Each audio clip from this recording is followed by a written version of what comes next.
The Alpha King didn't lose his Luna because another woman stole him. He lost her because, when forced to choose, he chose someone else. The Royal Assembly Hall had never been louder. Nobles argued across the marble chamber. Merchant guild leaders shouted over military commanders.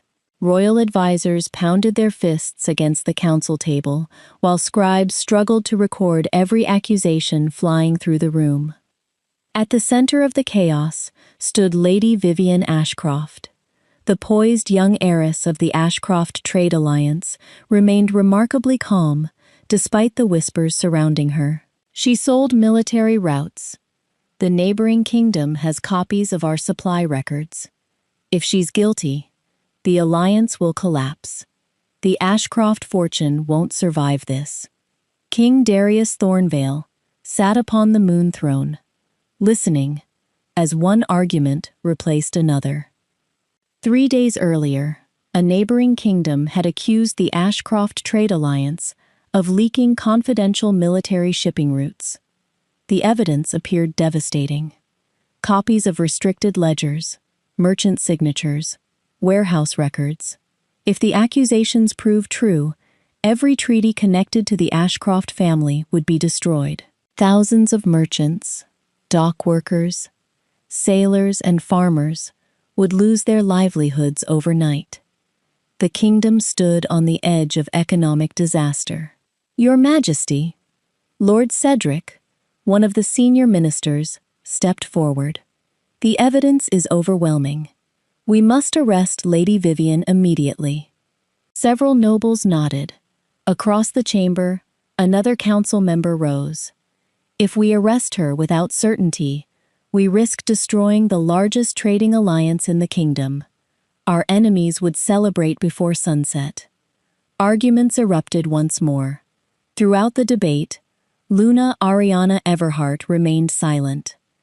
She had spent the previous 2 nights reviewing every ledger herself. Something had bothered her from the beginning. The numbers. They didn't fit. Finally, she rose. The hall gradually quieted. Unlike many nobles, Ariana never spoke simply to be heard. When she stood, people listened. She carried several thick account books toward the council table. I requested copies of every shipment entering the capital during the last 6 months. She carefully opened the first ledger. The dates don't match. Confused murmurs spread through the room. She turned another page. The warehouse records were rewritten. Then another. The signatures were copied. She looked directly at the council. The documents accusing Lady Vivian were altered after the shipments reached the capital. Vivian stared at her in surprise. They had never been close. They respected one another, but their lives rarely crossed outside official ceremonies. Yet Ariana was risking her own reputation to defend the woman everyone else already suspected. A few advisors leaned forward, studying the evidence. For a brief moment, hope flickered across Vivian's face. Then Lord Cedric spoke again. Your Majesty. He bowed respectfully. The Luna's investigation may eventually prove correct. But eventually may be too late. He looked around the chamber. If uncertainty reaches our neighboring kingdoms, they will abandon every trade agreement we have. Our allies need confidence. Our merchants need stability. He paused before delivering the sentence that changed everything. The safest course is to publicly place Lady Vivian under the direct protection of the crown. Several ministers immediately agreed. The people need reassurance. The markets open tomorrow morning. We can't afford hesitation. Silence settled over the hall. Every eye turned toward Darius. Ariana met her husband's gaze. She wasn't asking him to choose her over Vivian. She simply expected him to support the evidence, to allow the investigation to continue, to trust the work she had painstakingly completed. Darius looked first at Vivian. The future of the kingdom's economy rested upon her family's alliance. Then he looked at Ariana. Finally, he rose. Lady Vivian Ashcroft will remain under the protection of the crown until this investigation concludes." A wave of relieved murmurs swept through the nobles. Before Ariana could speak, Darius continued. "The Luna will withdraw from this matter." The words echoed across the chamber. Ariana blinked. Just once. No one noticed. The ministers immediately interpreted the king's decision. If the Luna had been ordered to step aside, then her evidence no longer mattered. Lord Cedric quietly closed the ledgers Ariana had presented without reading another page. Several nobles returned to discussing Vivienne's protection, as though the Luna had never spoken. Vivienne herself looked stricken. "Your Majesty," she began carefully. "Perhaps we should still examine Lady Ariana's." Darius lifted one hand. "The matter is settled." Vivienne fell silent, not because she agreed, because she no longer had permission to argue. Ariana slowly gathered her untouched ledgers. Not one council member offered to help. Not one advisor asked to review her findings. She looked toward her husband one last time. He had chosen political certainty over her judgment, not another woman over his wife, but another woman's position over his wife's voice. Sometimes, that was enough. Without a single word, Ariana bowed to the throne, turned, and walked out of the royal assembly hall. The massive doors closed softly behind her. Only one person continued watching them, long after she disappeared. Edmund, the oldest royal steward. He had served 3 generations of Alpha Kings. As the echoes faded, he lowered his eyes and whispered to himself, "Your Majesty, you've just made the most expensive decision of your reign." No one heard him, not even the king. The Luna Wing had never felt so quiet. By the time Ariana returned from the royal assembly hall, the palace corridors were almost empty. The servants had heard rumors of what had happened during the council meeting, but no one dared ask questions. Ariana dismissed the ladies waiting outside her chambers with a gentle smile. "I'd like to be alone this evening." "My queen," one of the younger maids whispered, her eyes red with worry. "Shall I prepare dinner?" Ariana shook her head. "No, thank you." When the doors closed behind them, silence settled over the room. For a long moment, she simply stood there. 7 years. That was how long she had lived in these chambers. She remembered the first morning after her wedding, when Damon had laughed because she insisted on arranging fresh flowers herself instead of asking the servants. She remembered winter evenings spent reading trade reports beside the fireplace, while he complained that she worked harder than half his ministers. She remembered dancing with him on the balcony after the kingdom survived its worst harvest in decades. Those memories still existed. She refused to let today's pain erase them, but neither could they erase what had happened in the assembly hall. She had not expected Damon to agree with her immediately. She had expected something much simpler: to let her finish, to tell the council that her investigation deserved to be heard, to stand beside her while the truth was uncovered. Instead, he had asked her to step aside, not as an advisor, not as a merchant, as his Luna. She crossed the room and opened a cedar travel chest.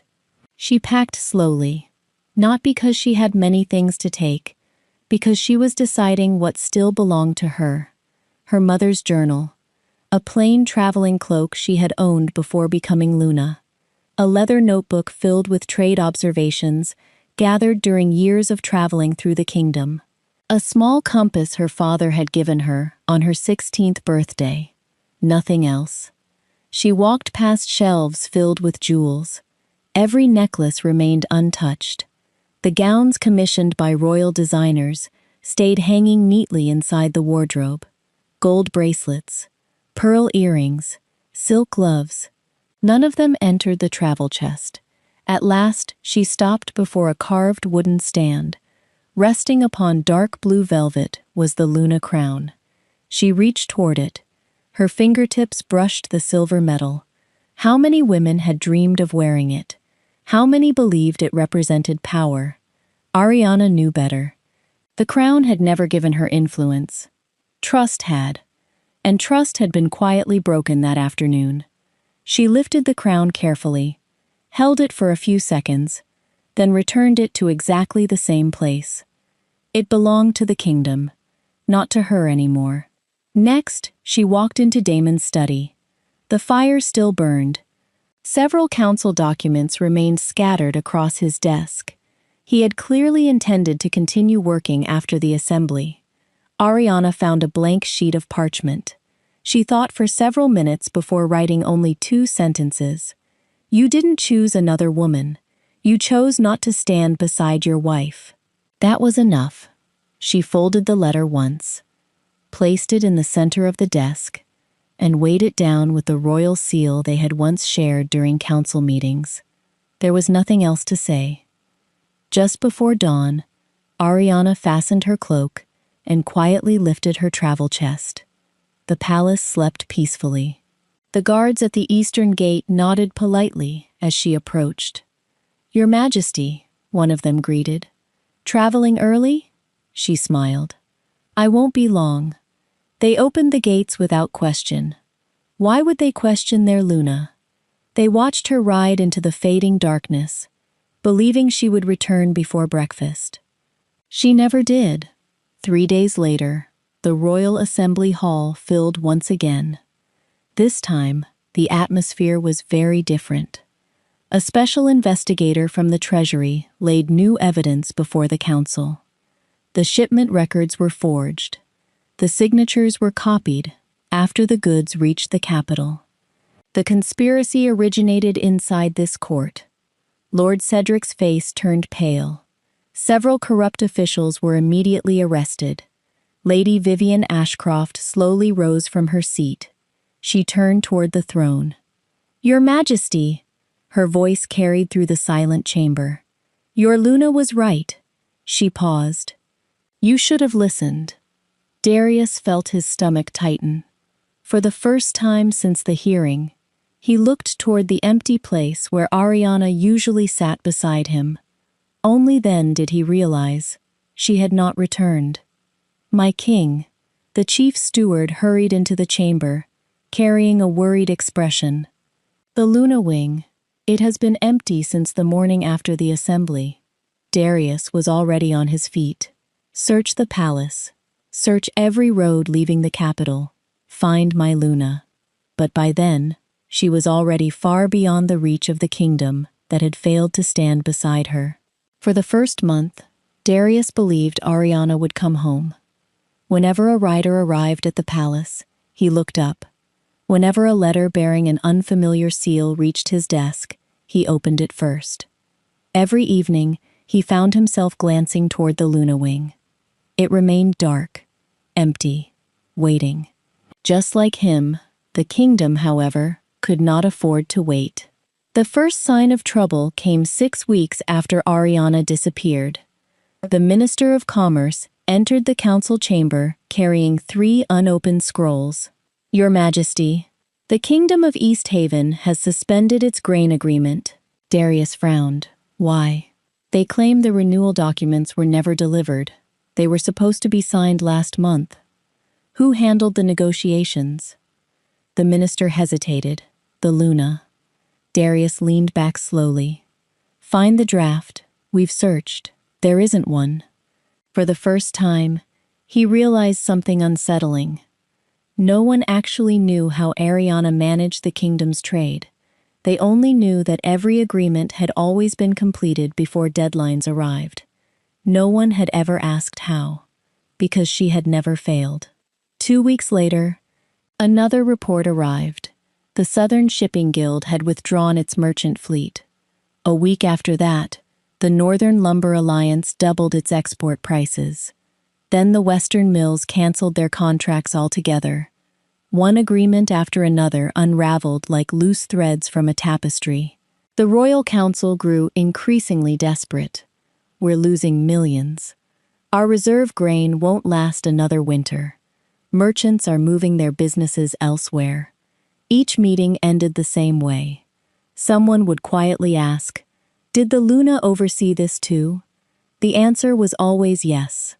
One rainy afternoon, Edmund, the elderly royal steward, entered the king's study, carrying 6 thick ledgers.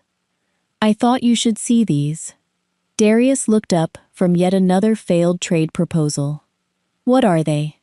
"The Luna's personal records." He opened the first book. Every page contained careful notes in Ariana's elegant handwriting. Meeting schedules, trade forecasts, letters from foreign merchants, emergency grain reserves, alternative shipping routes in case of floods or war. She had anticipated problems years before they happened. One margin contained a simple note: "If the northern pass closes early, redirect supplies through Ashford Harbor before prices rise." Another page listed struggling villages. "Increase winter flower shipments quietly. Let them believe it came from the royal surplus." There were dozens of similar notes. Hundreds. She had never waited for disasters. She prevented them. Darius turned another page, then another. His expression slowly changed from surprise to disbelief, finally to shame. "Why didn't I know she was doing all this?" Edmund answered honestly. "Because she never wanted credit. She said if the kingdom prospered, that was reward enough." The words lingered in the room. Darius closed the ledger carefully. For the first time, he understood something painful. People praised him as a strong king. Yet much of that strength had quietly come from the woman standing beside him. Not behind him, beside him. He simply hadn't noticed. The search for Ariana continued. Scouts crossed neighboring kingdoms. Merchants carried her portrait from city to city. Rewards increased every season. No one found her. Months became years. The economy slowly stabilized through emergency measures, but it never fully recovered. Whenever Darius signed a new trade agreement, he caught himself wondering how Ariana would have negotiated it. Whenever 2 ministers argued, he found himself asking what solution she would have proposed. The questions came too late. One autumn evening, a foreign ambassador mentioned something curious during dinner. "There's a remarkable merchant operating beyond the eastern coast." Darius looked up absent-mindedly. "What merchant?" "No one seems to know. They buy failing businesses, repair neglected ports, finance hospitals instead of palaces." The ambassador smiled. "Whoever they are, they've become wealthier than several kings." Another diplomat nodded. "They call it the Everhart Consortium." Darius froze. Everhart, Ariana's family name. His heartbeat quickened. "It could be coincidence," one minister said. "Perhaps, but for the first time in 7 years, hope stirred where only regret had lived. Somewhere beyond the borders, someone bearing the name Everhart was quietly building something the entire continent had begun to notice. 7 years after Luna Ariana Everhart disappeared, the Everhart Trading Consortium had become impossible to ignore. It owned the busiest shipping lanes on the continent. Its merchant fleets crossed every major sea. Its banks financed kingdoms during droughts and rebuilt cities after earthquakes. Its hospitals treated rich and poor alike. Even rulers who disliked one another agreed on one thing: if the Everhart Consortium invested in a region, prosperity followed. The greatest mystery was not its wealth. It was its founder. No portraits existed. No official biography had ever been published. Business contracts carried only a silver crest of an evergreen tree growing through a crown. Merchants called it the symbol of independence. Kings called it the most influential seal in the world. No one knew who stood behind it. The invitation to the Continental Trade Summit arrived at the palace during the first week of spring. Darius read it twice. Representatives from 23 kingdoms had been summoned to the imperial city of Solhaven. The purpose was ambitious: a continent-wide trade accord, new shipping laws, joint investments, shared grain reserves to prevent future famines. One sentence caught his attention: The keynote address will be delivered by the founder of the Everhart Trading Consortium. He looked toward Edmund. So, they're finally appearing in public. The old steward nodded. It would seem so. For reasons he couldn't explain, Darius felt strangely uneasy. Soulhaven was unlike any city he had ever visited. Its harbor stretched farther than the eye could see. Merchant ships from distant kingdoms crowded the docks. Markets overflowed with silk, spices, timber, glass, and rare medicines. Prosperity seemed to breathe through every street. The consortium funded half this city, a local governor explained as they approached the summit hall. They rebuilt the ports after the Great Fire. They also financed the university and the public hospitals. Darius listened quietly. The more he heard, the more the mysterious founder reminded him of someone. Someone who had always believed wealth meant little unless it improved ordinary lives. The grand summit hall shimmered beneath towering crystal chandeliers. Every throne and delegation had been arranged in a great circle rather than a straight line. No kingdom sits above another here, explained the master of ceremonies. Only partners. Darius found that detail unexpectedly thoughtful. As the final delegates took their seats, conversations filled the chamber. Then the enormous bronze doors opened. The room fell silent. A procession entered. Not soldiers, not nobles, merchants, scholars, engineers, doctors. Each wore the silver evergreen crest upon their cloak. They parted in perfect silence. Someone stepped through the center. A woman. She wore an elegant ivory suit instead of royal robes. No diamonds glittered around her neck. No crown rested upon her head. Only a simple silver brooch shaped like an evergreen tree. She walked with calm confidence.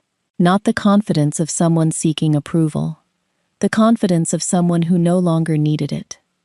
Every ruler in the chamber rose to their feet, one after another. Kings, queens, emperors, grand dukes, even rulers who refused to stand for one another stood for her. Darius rose automatically. Then she lifted her eyes. His breath caught. Time seemed to forget how to move. Ariana. The name escaped him as little more than a whisper. She had changed. Her hair was slightly shorter. Her features carried the quiet maturity of someone who had weathered storms and survived them. But her eyes, they were exactly the same. Steady, intelligent, kind. She recognized him immediately. For the briefest moment, surprise flickered across her face. Then it disappeared beneath composed professionalism. She offered the room a graceful inclination of her head. Your Majesties, ladies and gentlemen, welcome. Her voice carried effortlessly through the vast hall. I hope the journey here reminded you of something important. Several delegates exchanged curious glances. She smiled. No kingdom prospers alone. We cross one another's roads long before we ever meet across negotiating tables. The audience listened in complete silence. Darius barely heard another word. The woman he had spent 7 years searching for. The woman who had once quietly organized trade routes from a small desk inside the Luna Wing, now stood before the most powerful rulers on the continent, not asking for recognition, receiving it. She no longer wore the Luna crown. She didn't need one, because the empire she had built stretched farther than any kingdom represented inside that hall. And for the first time, Darius understood the full cost of the choice he had made years ago. He hadn't simply lost his Luna. He had lost the extraordinary woman the rest of the world had been wise enough to value. Darius waited until the summit ended for the day, before requesting a private meeting. He expected to be refused. Instead, a secretary from the Everhart Consortium approached him with a polite bow. Lady Everhart will see you at sunset. No title, Not Her Majesty, not former Luna. Simply, Lady Everhart. The title suited her. She had built it herself. The meeting took place on the highest terrace of the Solhaven Exchange, a magnificent building overlooking the busiest harbor on the continent. Below, hundreds of ships drifted across the golden evening sea. Merchants hurried along the docks. Cranes unloaded grain from distant kingdoms, while builders repaired another section of the harbor wall. Everything around them reflected movement, growth, purpose. Ariana stood near the balcony before he arrived. She had changed into a simple navy blue dress, her silver brooch the only decoration she wore. Without the formal setting of the summit hall, she looked almost like the woman he remembered. Almost. "Thank you for agreeing to meet me," Darius said. She turned and smiled politely. "You traveled a long way, so did you." A faint laugh escaped her. "I suppose I did." For a few moments, they simply watched the harbor below. Years ago, silence between them had been comfortable. Now it felt unfamiliar. Darius finally broke it. "I've rehearsed this conversation for 7 years. Did it help?" "No." That earned the smallest smile. He took a slow breath. "I'm sorry, Ariana." She didn't interrupt. "I should have trusted your judgment. I should have stood beside you. I convinced myself I was protecting the kingdom." He looked out across the sea. "The truth is, I was protecting political stability, and I sacrificed the one person who had never given me a reason to doubt her." The words hung between them. At last, Ariana spoke. "I know." He blinked. "You know?" "I watched." He frowned slightly. "The kingdom's reforms. The new trade laws. The scholarships. The independent merchant courts." She looked toward the ships entering the harbor. "I receive reports from every kingdom. I know what you've been doing." Hope stirred quietly inside him. "Then you know I've changed." "I do." He stepped closer. "Is there?" He hesitated. "Any chance we could begin again?" Ariana looked at him for a long moment. Not with anger, not even sadness, only honesty. "I never built this." She gestured toward the harbor, stretching to the horizon. "To prove you wrong. I built it because I refused to let one decision define the rest of my life." The evening breeze lifted a strand of her hair. "I woke up one morning and realized something. If I spent my future trying to prove what you lost, I would still be living for your opinion." She smiled gently. "So I stopped. I started living for my own." Darius lowered his eyes. "I understand." "No." Her voice remained soft. "I don't think you do." He looked back at her. "When people hear my story, they assume I became successful because I wanted revenge." She shook her head. "Revenge is exhausting. It keeps you tied to the past. I wasn't interested in the past anymore. I wanted peace." She looked toward the sea, where children laughed aboard a passing ferry. "So I built a life that gave me peace." The realization settled slowly inside him. He wasn't competing with another king, or another man, or another love. He was standing beside a woman who had already found happiness without needing him to complete it. That was something no apology could overcome. "I thought," he admitted quietly, "that if I became a better man—" "You have," she answered without hesitation. He looked surprised. "You truly have. You became the king your people deserved." She smiled warmly. "And I'm genuinely proud of you." Those words should have filled him with joy. Instead, they brought clarity. She meant them, not as a woman still hoping for reconciliation, but as someone celebrating another person's growth from a healthy distance. He smiled back. "I suppose. This is what forgiveness looks like." "It is, but forgiveness and returning aren't the same thing." He nodded slowly. "I know." This time, He truly did. As the sun disappeared beyond the harbor, Darius bowed respectfully. "Thank you." "For what?" "For reminding me that losing you wasn't the end of your story."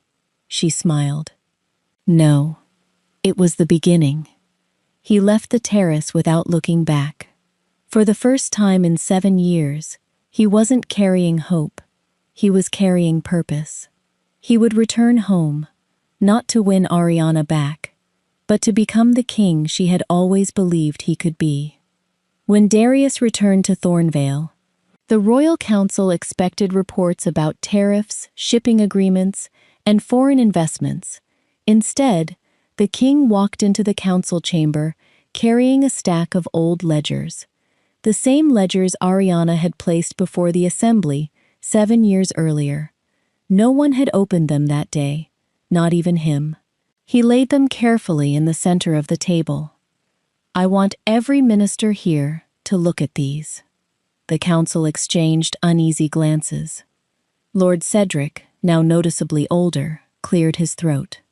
"Your Majesty, those records concern a case that was settled years ago." Darius looked at him steadily.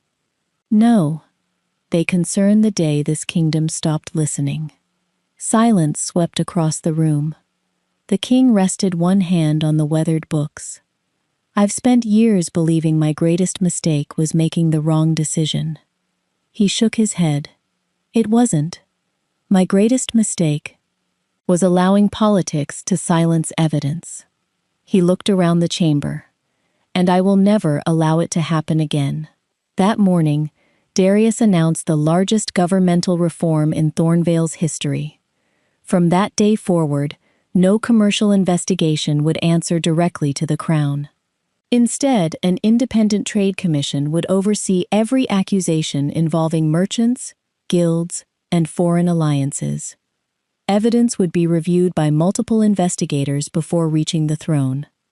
No single minister could bury inconvenient facts. No king could dismiss them without written justification. Some nobles objected immediately. "This weakens royal authority." Darius answered calmly. "It strengthens justice." When another minister argued that the process would be slower, the king nodded. "Then we will move more slowly. I would rather delay a decision than destroy an innocent life." No one argued after that, but Darius's reforms did not stop there. Merchant guilds that had once depended on noble patronage gained legal independence. Women who owned businesses were granted the same commercial rights as men. Village cooperatives received tax relief to encourage local trade. The royal treasury established scholarships for young merchants from poor families, allowing talent, not birth, to determine opportunity. When the chancellor asked why those scholarships mattered so much, Darius smiled faintly. "Because brilliance doesn't care where someone was born." The reforms took years. Some succeeded immediately. Others met fierce resistance. Darius attended every debate personally. He listened before speaking. He asked questions instead of issuing commands. More than once, he changed his own position after hearing better evidence. At first, the council found it unsettling. Eventually, they found it inspiring. One afternoon, Edmund entered the king's study, carrying a fresh economic report. He smiled as he placed it on the desk. "You'll want to read this." Darius unfolded the document. For the first time in nearly a decade, the kingdom had achieved a record trade surplus. New businesses were opening faster than old ones closed. Exports had doubled. Food prices had stabilized. The poorest villages reported their strongest harvests in generations. Darius leaned back quietly. "It isn't perfect." Edmund nodded. "No kingdom ever is. But it's healing."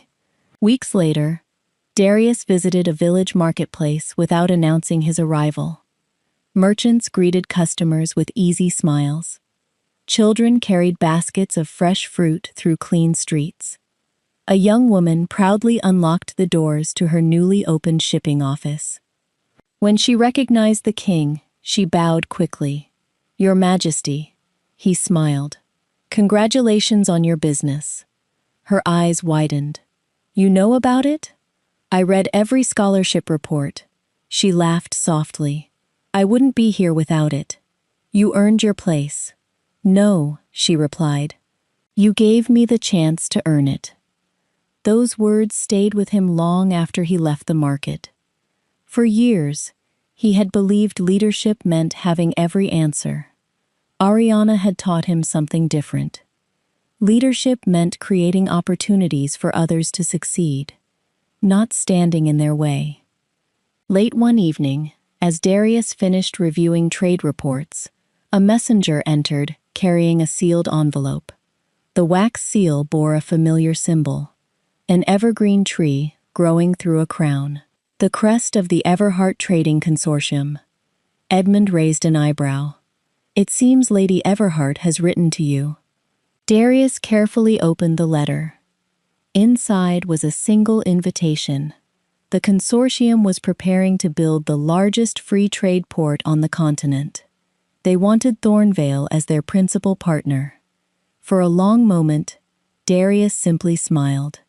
Not because Ariana had returned, but because she believed his kingdom was finally worthy of standing beside hers. The announcement stunned the continent. The Everhart Trading Consortium and the Kingdom of Thornvale would build the largest free trade port in history.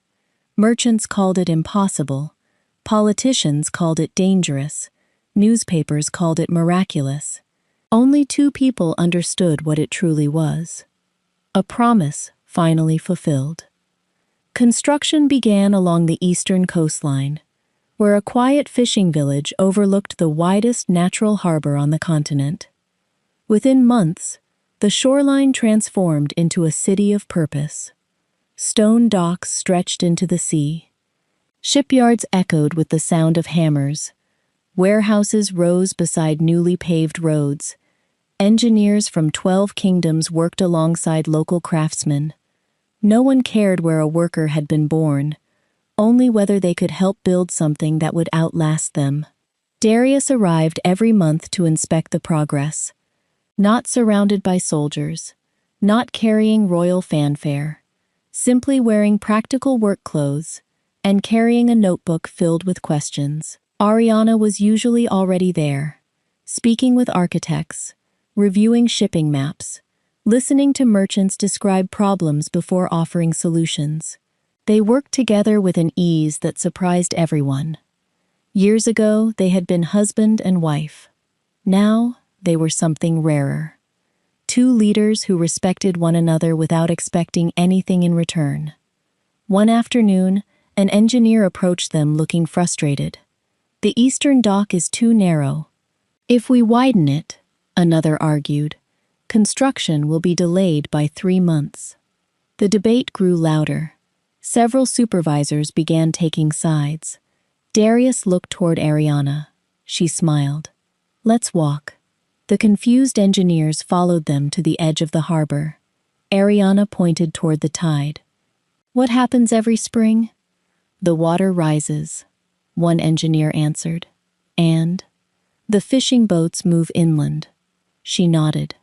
If we widen the dock now, what happens 20 years from today, when the merchant fleets double? Silence. One young architect slowly smiled. We'll need the extra space. Ariana nodded again. We're not building for this year. We're building for the next 50. Darius looked around at the assembled workers. Then we'll accept the delay. Good foundations rarely happen quickly. The engineers immediately returned to work with renewed enthusiasm. As they walked back toward the construction office, Darius laughed softly. I've missed that. She glanced at him. What? The way you solve problems. You always ask one question no one else thinks to ask. She smiled. I learned something after leaving Thornvale. What's that? Most people argue about today's inconvenience. Very few think about tomorrow's consequences. He nodded thoughtfully. I wish I'd understood that years earlier. So do I. There was no bitterness in her voice. Only truth. As the months passed, rumors began spreading through the workforce. They've fallen in love again. They'll remarry. The Queen of Commerce is coming home. Neither rumor proved true. One afternoon, a young merchant nervously asked Ariana, "Is it difficult working beside someone who once broke your heart?" Before she could answer, Darius spoke first. It was difficult. He looked toward the harbor, where hundreds of workers unloaded stone blocks. "Until I stopped hoping to reclaim the past." The merchant frowned. "What changed?" "I realized respect isn't a consolation prize." He smiled. "It's one of life's greatest gifts." Ariana looked at him with quiet approval. "And friendship built on honesty," she added, "can sometimes accomplish what love clouded by pride never could." The young merchant wrote the words down immediately. A year later, the final stone was lowered into place. The harbor stretched farther than anyone had imagined. Thousands of ships could dock at once. Markets surrounded the waterfront. Schools trained future navigators. Hospitals cared for injured sailors free of charge. The port wasn't simply a commercial achievement.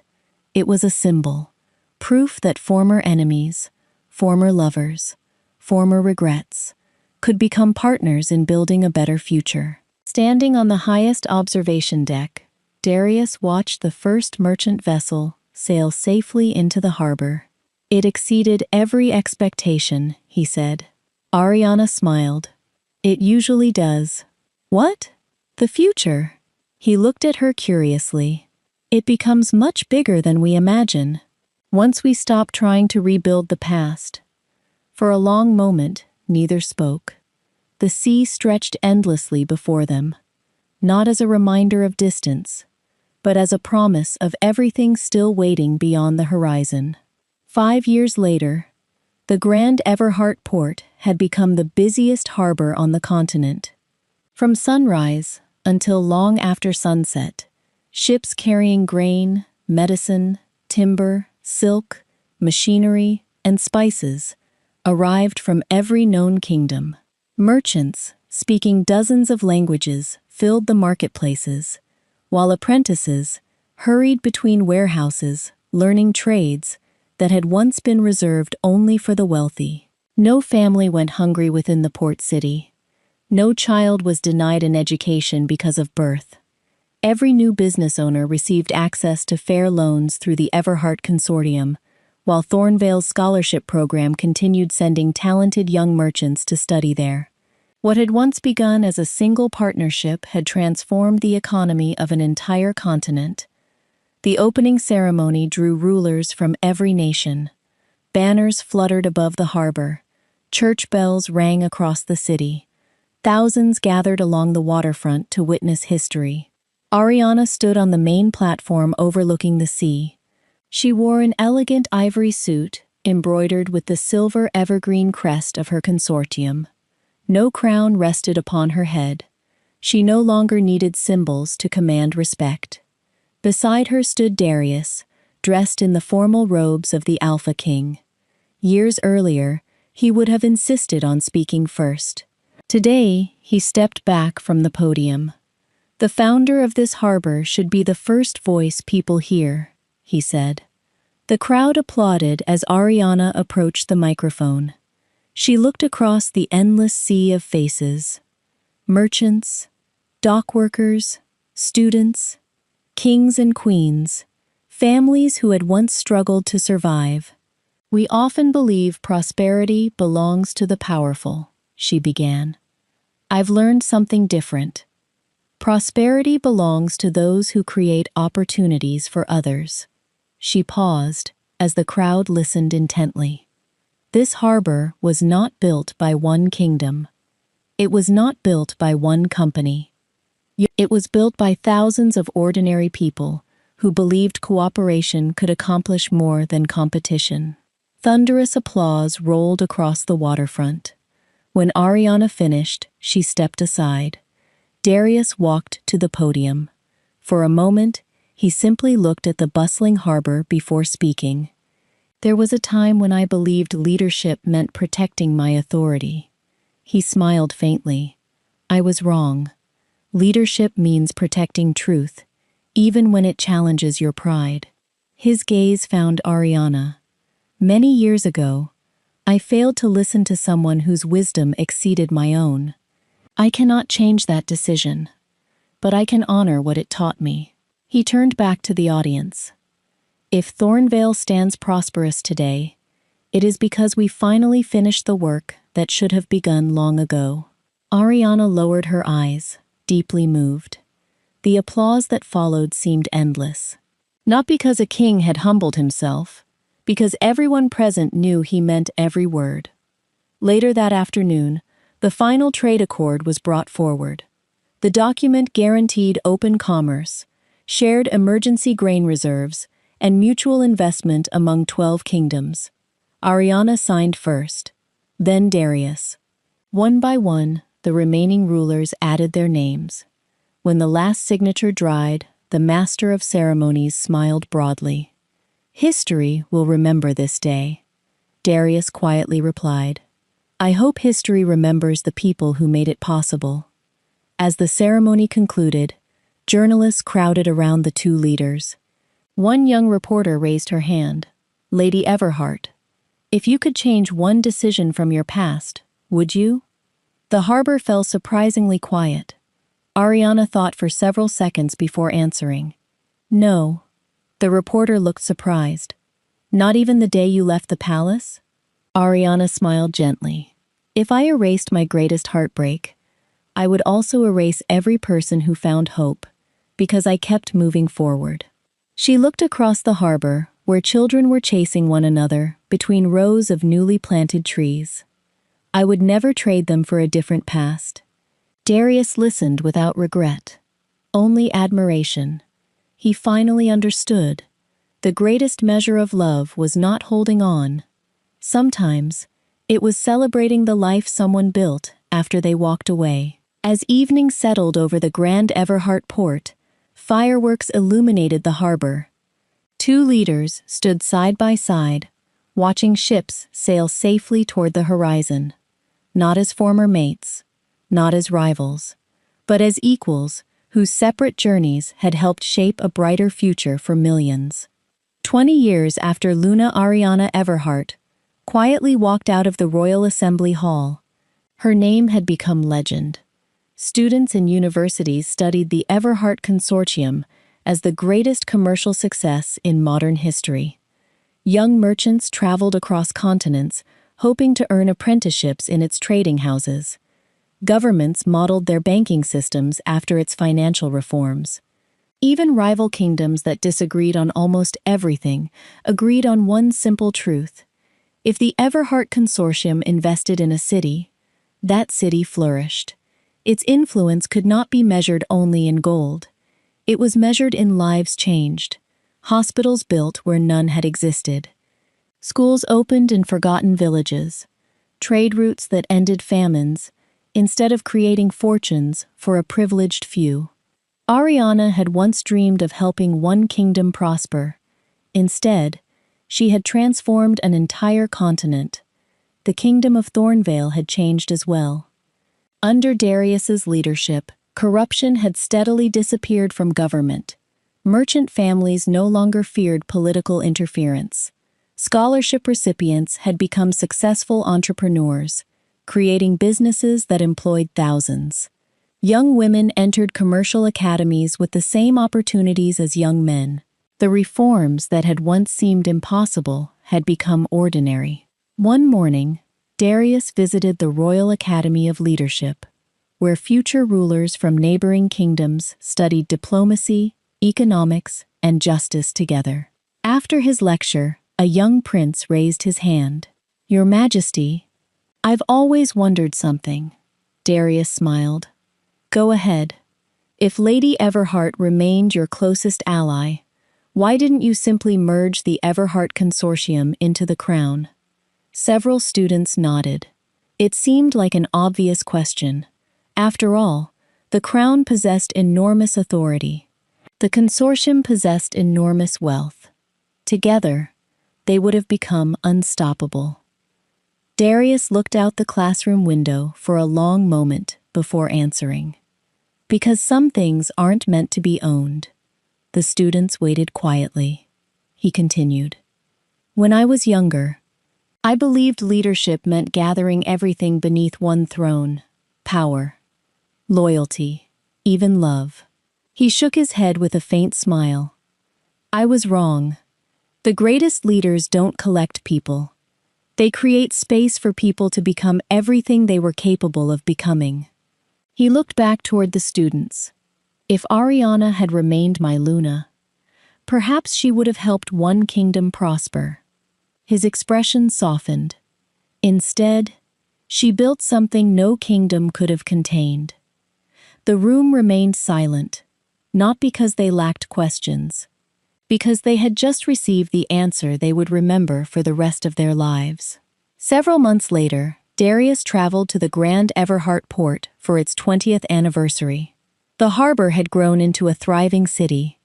Children who had been born the year construction began now managed shipping companies of their own. Families from every nation walked its streets without fear. As Darius crossed the waterfront, he found Ariana standing at the end of the longest pier, watching dozens of merchant ships disappear beyond the horizon. She smiled when she heard his footsteps. I thought you'd come. I wouldn't have missed this. They stood together in comfortable silence. Neither felt the need to fill it with memories. The sea carried enough of those already. After a while, Ariana spoke. Do you ever wonder what would have happened if things had been different? Darius considered the question carefully. Sometimes, and he smiled peacefully. I think we both still would have tried to help people. She laughed softly. Probably. But he looked across the bustling harbor. I don't think either of us would have become who we needed to be. She nodded. I've come to believe that too. The evening sun painted the water gold. Ships sailed freely toward every corner of the continent. Ariana watched them with quiet satisfaction. This, she whispered, was always the dream. Darius followed her gaze. It was. Not the throne, not the crown, not even the empire. The dream had always been creating a world where opportunity traveled farther than power, where people mattered more than pride. History remembered Ariana Everhart as the woman who built the greatest commercial empire of her generation. It remembered Alpha King Darius Thornvale as the ruler wise enough to transform his kingdom after losing the woman who had once believed in him. But those who knew the whole story remembered something even greater. The Alpha King once chose another woman's position over his Luna's voice. His Luna walked away without looking back. Years later, she returned owning an empire no crown could command, no throne could purchase, and no king, even one who had truly changed, could ever claim again. Not because she became more powerful than the man who lost her, but because she became so complete within herself that she no longer needed anyone else's kingdom to feel like a queen.